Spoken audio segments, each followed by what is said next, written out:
you how to do a cortisone injection into the knee, and more importantly, how to do one that's almost painless. So the first thing is you need to position the patient, and this is Bess Flay. She's my physician assistant. So she gives these shots, and I give these shots all day long, and we use this technique, and it's been super successful. So have the patient sit with their leg hanging over the front of the table, and I usually will steal the footstool. So the weight of the leg helps to open up the joint space. Do not have them lying supine or on their back. That is not a good way to give a cortisone shot. You want to make sure when you give the cortisone injection that you're in the soft spot. So I give them laterally, so does Bess, and you can see how my finger drops into the soft spot. Like that's not a soft spot, that's not a soft spot. This is the knee joint that is open. There's space there. So when you put your injection in that area, you won't hit any bone, you won't hit any ligaments, and it should not hurt.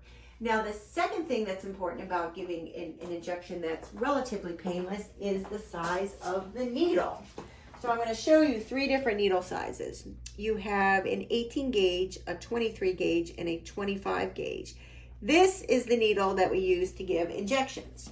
So when you give an injection, the wider the needle, not the length, but the wider the needle, the more it hurts. When you use a little itty bitty needle that has very little width to it, you barely feel it. So the injection will go right into the soft spot. You don't have to go very far in the knee, which is why I typically will use this very short needle.